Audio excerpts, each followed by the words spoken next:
Bonsoir à tous, bienvenue sur Monaco Info pour une nouvelle édition. Voici les titres de ce mardi 12 décembre. World Athletics récompense les meilleurs athlètes de l'année. La cérémonie a eu lieu hier au Palais Princier et aura sacré pas moins de 6 lauréats. Qui sont-ils? La réponse dans quelques instants. Puis nous recevrons un visage familier de la principauté, un homme qui figure parmi les personnalités qui font Monaco. Marc Costa de la célèbre enseigne Costa Monaco s'apprête à passer le flambeau après des décennies à la tête de l'entreprise familiale. Il sera notre invité dans ce JT. La guerre Israël-Hamas en perspective, c'était le titre de la dernière conférence de la Monaco Méditerranée Foundation. Elle avait pour invité le politologue spécialiste du Moyen-Orient, Gilles Kepel. Il sera également avec nous sur Monaco Info. Et à la fin de ce JT, découvrez les dernières tendances en matière de jouets. Même si la nouveauté ne manque pas, les grands classiques restent fidèles au pied du sapin. World Athletics a dévoilé lundi soir les derniers lauréats des trophées mondiaux de l'athlétisme. La cérémonie s'est déroulée au Palais Princier et aura récompensé non pas 2 athlètes comme les années précédentes, mais 6 vainqueurs. Yannick Debever et Patricia Navarro vous révèlent le palmarès. Ils sont 6 à avoir affolé les chronos, battu des records et à avoir écrit de nouvelles pages à la légende de l'athlétisme en 2023. Ces 6 athlètes mondiaux de l'année ont été reçus au Palais. Ils étaient répartis en 3 catégories et à eux seuls, ils ont décroché 7 records du monde cette année. Parmi les lauréats, Mondo Duplantis, l'homme qui vole à la perche. Overall, I think I had some really good performances. I definitely had really good performances when I needed to have them, and I think that's the most important thing as a whole when I look back on the season, and that's why I'll of course consider it a big success. But you know, I think that as a whole, you know, there's better that I can do, and there's more consistency to be found throughout the entire season and through the outdoors, even though the outdoors can be a little bit more tricky when you have to deal with, you know, the different variables of jumping outdoors. But I still think that there's better jumps to be had in that regard. So no, overall it was really good. But you know, next year is the most important year as a track and field athlete, of course, with the Olympics. So yeah, this upcoming year is the time where I need everything to be really good. Figurait également au palmarès des World Athletics Awards Faith Kipyegon, championne sur 1500 mètres, Yulimar Rojas au triple saut, Kelvin Kiptum et Xis Acefa dans l'épreuve reine du marathon et le sprinter Noah Lyles sur 100 mètres. I'd say that I'm exactly where I want to be. When I went into this year, I wanted to make sure that this is the blueprint for what 2024 is to be. And whether I achieve that or not, I was still going to have an outline of what I wanted to look at. The good thing is that it did go exactly how I wanted it to go. You know, besides, you know, a world record on top of that, but I was attempting something that I've never done before, doing the double or even the triple at World Championships. And I was extremely shocked to find out how well my body actually held up.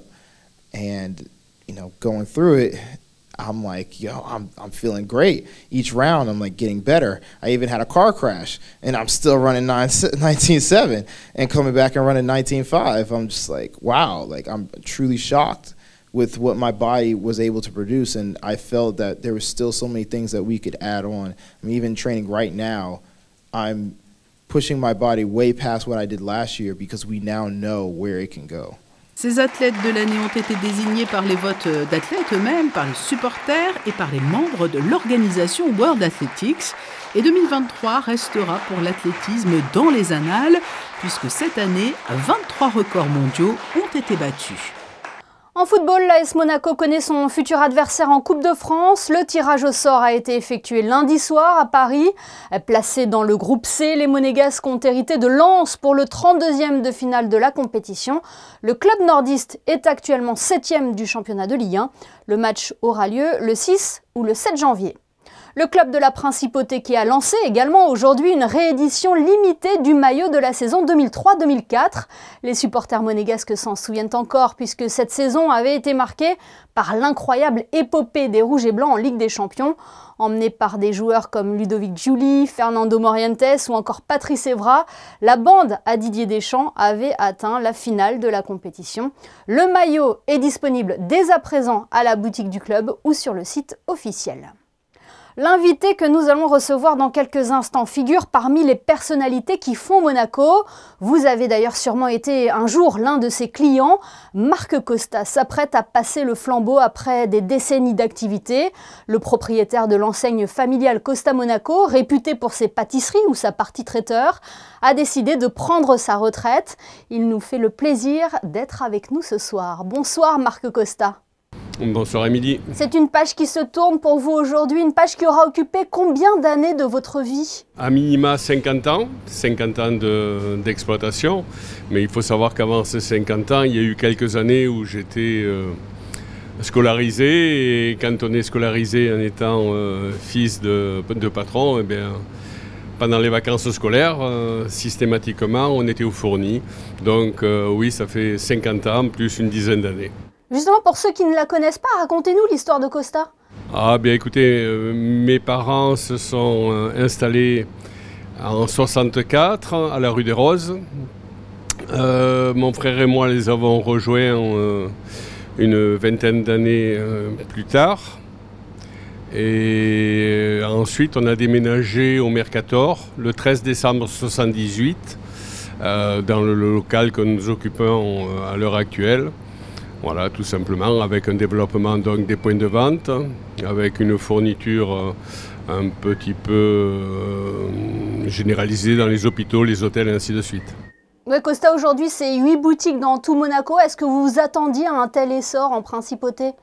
Est-ce qu'on s'attendait? Je ne sais pas si on s'y attendait au départ, il n'y avait pas de calcul, mais bon, on était très vaillants, on était jeunes, on avait le feu sacré. Et c'est toujours pareil, on a pu se développer parce qu'il y avait une demande aussi. À ce titre, je voudrais remercier tous les gens que j'ai côtoyés pendant ces années, tous les clients qui nous ont été fidèles. Voilà, on s'attendait, c'était pas un calcul en tout cas. Et quel souvenir vous gardez en tête de ces décennies de travail? Il y aurait beaucoup trop de choses à dire, mais beaucoup de plaisir, de joie, de souffrance, de sueur. C'est un métier qui est très difficile. Les gens n'ont pas toujours conscience de l'obligation qui nous est faite systématiquement. Si vous voulez, par exemple, nos magasins ouvrent le matin à 5h30. Il faut livrer nos clients à des heures précises. On est tous les jours sur la corde raide. On n'a jamais le droit d'être en retard 5 minutes. Et pourtant, Dieu sait si nous avons eu des problèmes, des fours en panne, des camions qui ont des accidents, ainsi de suite. Donc c'est une vie de stress permanente, d'autant que je considère que notre métier, on a un peu une notion de service public qui nous tient à cœur. Marc Costa, on ne peut pas dire que les dernières années auront été de tout repos avec la crise sanitaire, la hausse du prix de l'énergie, l'inflation. Bien écoutez, moi je ne suis pas un directeur d'entreprise, je suis un chef d'entreprise. C'est-à-dire que dans la vie d'un patron, il y a des hauts et des bas. La différence qu'il peut y avoir entre un directeur et un patron, c'est que le patron doit faire par moment le dos rond, courber les chines et protéger ses employés. Alors c'est très facile de le dire parce qu'à Monaco, on a été relativement privilégié puisqu'on a été très largement aidé par le gouvernement, par la mairie, par le gouvernement et surtout bien entendu par le souverain, par toutes les mesures qui ont été prises pour nous aider à passer ces différentes périodes, notamment celle du Covid qui a été fort difficile. C'est un métier que vous avez vécu avec passion? Alors, on ne peut pas faire ce métier sans passion, c'est pas possible. Et aujourd'hui, c'est compliqué de passer le flambeau? Si je vous dis que je passe le flambeau avec indifférence, vous n'allez pas me croire. Non, bien sûr que c'est difficile, mais il faut se rendre à l'évidence. J'ai presque 70 ans, j'ai plus la force physique de continuer, j'ai plus d'idées novatrices et je suis très content que ce soit des jeunes d'ici qui reprennent et qui, eux, ont une fougue que je n'ai plus. Justement, parlez-nous des repreneurs, de ceux qui vont vous succéder. Écoutez, ce sont deux jeunes qui me plaisent beaucoup. Ils vont travailler à la fois dans la continuité et à la fois dans tout ce qui est novateur. Ils vont toucher peut-être une autre clientèle. Ils ont déjà planifié des travaux dans chaque magasin pour les rendre plus attractifs, plus jeunes, avec des produits de base qui resteront, mais des produits différents. Ils augmenteront la gamme. Et maintenant, Marc Costa, comment vous allez rythmer vos journées? Je n'ai fait absolument aucun planning, ni de vacances, ni rien. La dernière ligne droite est très longue. Je vais essayer de voir un peu ce que fait l'oisiveté déjà, si elle est vraiment mère de tous les vices ou pas. Et puis j'ai beaucoup de passion. La marche, la pêche, donc j'ai beaucoup de choses à faire. J'ai absolument aucune crainte de m'ennuyer. Eh bien, profitez bien de votre retraite bien méritée et merci d'avoir été notre invité ce soir sur Monaco Info. Merci à vous, merci beaucoup. Et nous évoquions il y a quelques instants la jeune équipe qui va reprendre l'enseigne d'ici quelques jours, qui se cache derrière ses successeurs et quelles sont leurs ambitions. Christine Datomel et Hugo Comasa les ont rencontrés. L'histoire débute il y a quelques mois seulement, lorsque Maxime Jacardi et Albert Nahas se retrouvent avec Marc Costa chez le notaire pour l'acquisition d'un local. Et c'est ce jour-là, le jour de la signature, que Marc Costa leur propose de racheter non pas un local, mais la structure globale Sam Costa. Les deux jeunes associés sautent donc sur l'occasion et décident de relever ce pari fou. C'est un grand nom qui a 60 ans maintenant. Tout le monde connaît Costa à Monaco. C'est une réputation qui est bien plus vieille que mon associé et moi. On a grandi avec les produits Costa, mais c'est une bonne pression. Parce que je pense que Monaco a besoin d'une entité comme Costa. Monaco et les Monégasques, les locaux ont besoin de se retrouver à travers notamment la tradition de la boulangerie. C'est un concept qui traverse les âges. Je pense que ça se rapproche même d'un service public, la boulangerie. Et pour deux passionnés de la gastronomie comme Albert et moi, je pense que c'était important déjà de pouvoir se donner l'opportunité du challenge, mais aussi de pouvoir respecter nos engagements. On arrive avec une ère de renouveau en principauté, donc on est un peu dans l'obligation de revoir tous les process qui sont, certains sont obsolètes. Pour être très honnête avec vous, on est vraiment dans une optique de renouveau complète. On garde une majorité des effectifs puisqu'on veut être dans la continuité de la société. On amène notre nouvelle touche, Maxime et moi, de modernité, de jeunesse aussi, qui va venir avec plein de nouvelles recettes, si vous voulez faire un beau assemblage complet en fait. On va amener un côté moyen-oriental dans certaines des recettes, tout en gardant le traditionnel monégasque et provençal. On va avoir des recettes très healthy, inspirées de Londres et de New York, comme Maxime vous a dit précédemment, tout en amenant aussi une touche parisienne sur certains beaux plats français. En plein recrutement actuellement, l'enseigne Costa est à la recherche d'effectifs car dans le futur, la société est amenée à s'agrandir. L'ambition, l'ouverture de 2 boutiques supplémentaires dans les 2 prochaines années. À ce jour, ce sont 8 magasins qui vous accueillent tous les jours en principauté, des boutiques qui seront rénovées très prochainement. Vous l'aurez donc compris, un vent de fraîcheur s'apprête à souffler sur l'enseigne Costa, mais il n'emportera ni son identité, ni son âme. Dans le reste de l'actualité en images, l'association monégasque pour la connaissance des arts organisait lundi soir une conférence intitulée Van Gogh à Auvers-sur-Oise, les derniers mois. C'est également le nom de l'exposition présentée au musée Van Gogh d'Amsterdam et au musée d'Orsay à Paris. Le commissaire de cette exposition, Emmanuel Coquery, était l'invité de cette conférence qui s'est tenue au Théâtre des Variétés. Prochain rendez-vous le 8 janvier avec un événement consacré cette fois-ci à Andy Warhol. Riche programme cette semaine pour les ballets de Monte-Carlo à l'occasion du Monaco Dance Forum, retrouvé sur la scène du Grimaldi Forum le 14 décembre. C'est beau, un spectacle proposé par les compagnies 6e Sens et Decabel, mettant en scène des danseurs avec et sans handicap. Puis les 15 et 16 décembre, place à Sol Invictus d'Hervé Koubi, une création mêlant à la fois hip-hop et danse classique. Et enfin dimanche, c'est une collaboration avec l'Institut audiovisuel de Monaco qui sera projeté. Le film de 1954 d'Otto Preminger, Carmen Jones. L'ensemble de la programmation est à retrouver sur le site officiel des ballets de Monte-Carlo. Et puis 2023 marque les 30 ans du Sas Café à Monaco. À l'occasion de cet anniversaire, le patron des lieux a décidé d'exporter son enseigne en ouvrant un Sas éphémère à Alula, en Arabie Saoudite. C'est dans ce cadre idyllique, dans un décor en plein désert, que l'établissement propose un dîner sous les étoiles au pied des collines. J'en profite d'ailleurs pour vous rappeler que le podcast de Samy Sas avec Geneviève Berthier est toujours disponible à l'écoute sur les plateformes en ligne.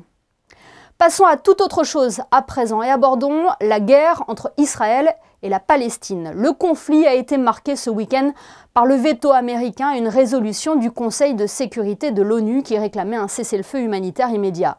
L'Union européenne a alerté aujourd'hui sur une situation, je cite, apocalyptique à Gaza. D'intenses combats se poursuivent actuellement. C'est ce fait d'actualité, cette guerre, qui était au cœur d'une conférence organisée par la Monaco Méditerranée Foundation lundi soir. Elle avait pour invité le politologue Gilles Kepel. Il est en duplex avec nous ce soir. Bonsoir. Bonsoir. Quel vaste sujet que ce conflit entre Israël et la Palestine. Que pouvons-nous dire sur la situation actuelle ? Comment la qualifier ?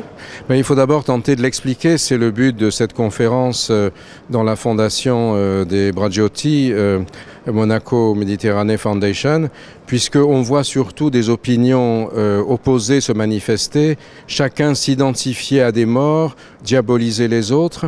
Or, notre objet aujourd'hui, c'est de bien comprendre les enjeux pour préparer justement l'avenir et pour essayer de faire en sorte qu'une fois que les armes se seront tues, on espère le plus tôt possible, on puisse reconstruire un Moyen-Orient, une région Moyen-Orient Méditerranée dans laquelle Monaco, comme la France, comme l'Italie, sont impliqués, qui soit plus stable que ça n'est le cas aujourd'hui. Puisque si ces événements ont eu lieu, bien sûr, par-delà les atrocités qui ont été commises, les morts nombreux que l'on déplore, les victimes dans des circonstances atroces, c'est aussi qu'il y avait quelque chose qui n'allait pas et que les Palestiniens avaient été évacués un peu comme la poussière sous le tapis.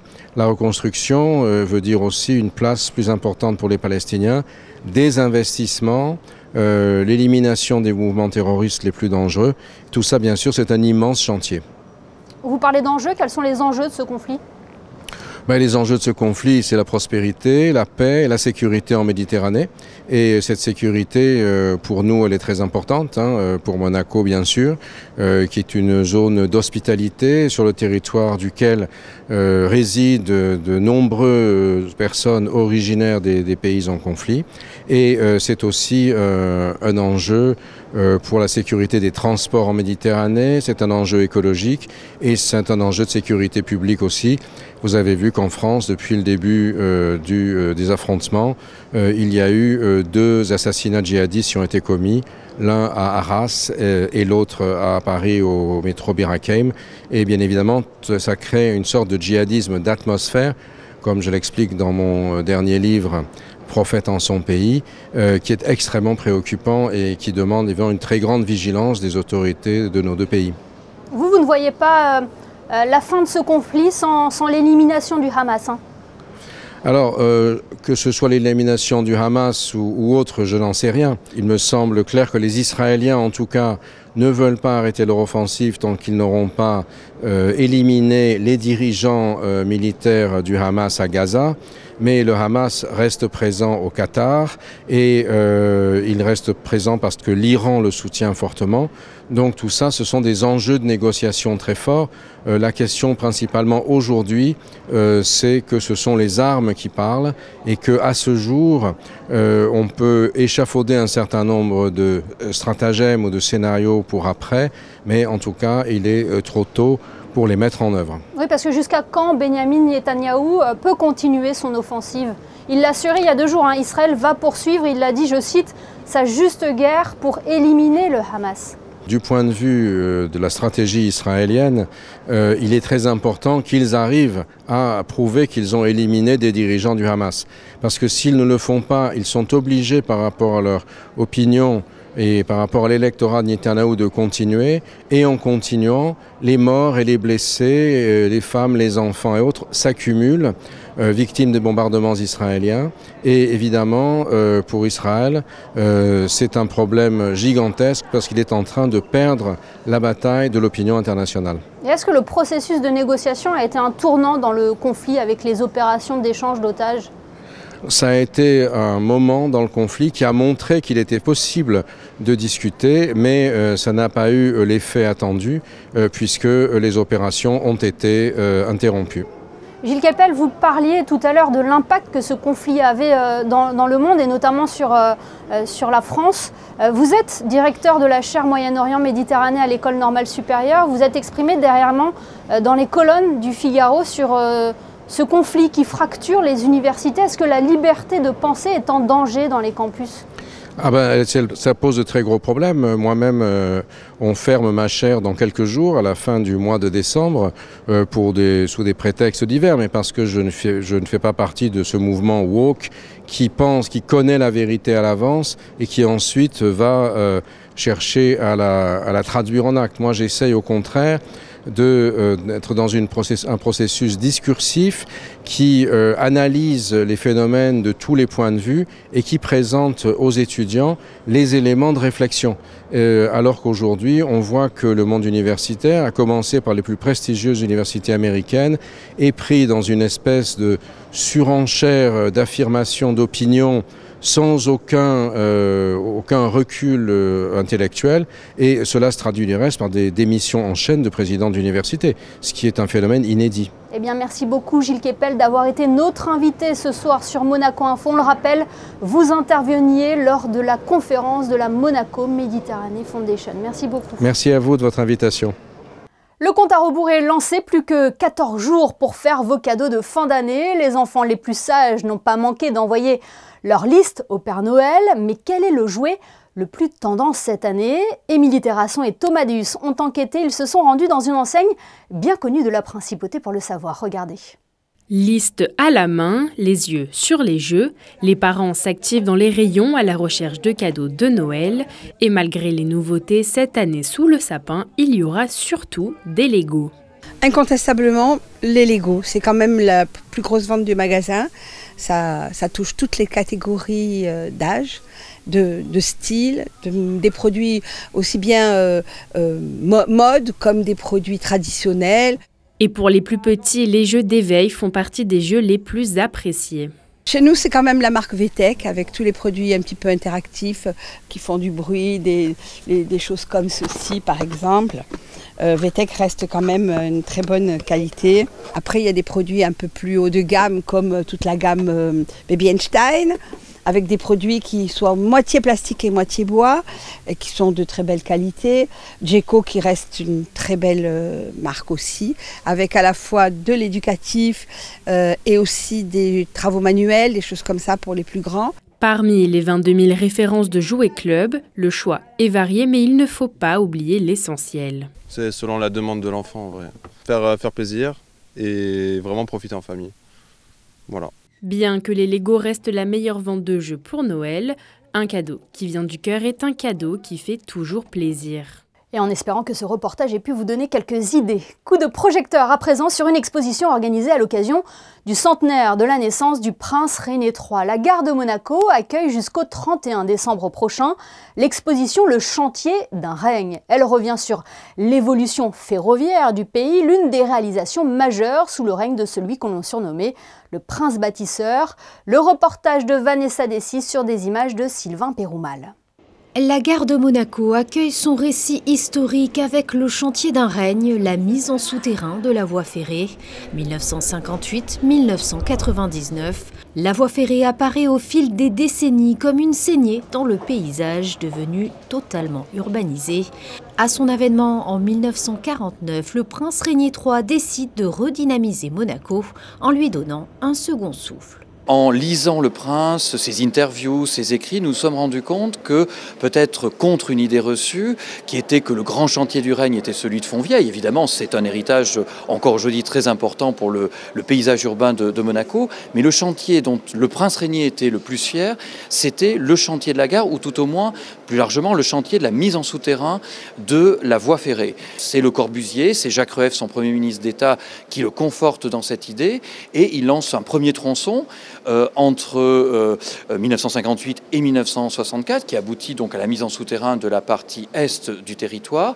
Il achève cette mise en souterrain par la partie ouest du territoire entre 1993 et 1999 pour son 50e anniversaire de règne. Donc on était presque à la fin, évidemment, de son règne, d'où ce titre de chantier d'un règne. Entre coupures de presse et dizaines de photos, certaines en couleur pour la première fois, cette exposition retrace des moments intimistes qui s'articulent exclusivement autour de la construction de la nouvelle voie ferrée. On a travaillé main dans la main avec les archives du Palais. Premier travail, évidemment, travailler sur les archives, aller dans les fonds par rapport à ce qui est notre objectif, essayer de trouver les documents sur les deux phases de mise en souterrain, 58-64, essayer de trouver des documents inédits, originaux. On a trouvé par exemple le reportage photographique dans son entier du premier tir de mine qu'a donné la Princesse Grace, coup de lancement de ce chantier. Donc des fonds qui se croisent entre les photos des archives du Palais et les photos de Paul Louis qui sont à l'Institut audiovisuel avec des axes différents. À l'exposition Le chantier d'un règne, la mise en souterrain de la voie ferrée 1958-1999 est visible jusqu'au 31 décembre prochain à la gare de Monaco. Et d'autres expositions proposées dans le cadre de la commémoration du centenaire de la naissance du prince Régnier III sont toujours à découvrir. Je pense par exemple à celle présentée à la salle du quai Antoine Ier, au ministère d'État, au jardin animalier ou encore au musée océanographique. Place à présent à vos prévisions météo. Bonsoir Christinda Thomel, avez-vous de bonnes nouvelles à nous annoncer pour la journée de mercredi, Christinda? Bonsoir Émilie, bonsoir à tous. Eh bien non Émilie, aucune bonne nouvelle à vous annoncer pour demain. Le temps sera couvert accompagné de pluie en matinée.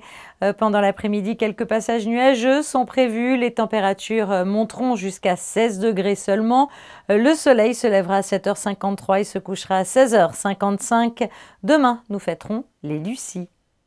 Merci Christinda, et attention aussi aux possibles rafales de vent qui sont également annoncées dans la journée. Ce journal touche à sa fin, merci de nous avoir suivis. On se quitte avec les photos de Manuel Vitali et les jouets phares de cette année 2023, ceux qui auront assurément leur place au pied du sapin le 24 décembre au soir. Passez une excellente soirée et à demain pour une nouvelle édition sur Monaco Info.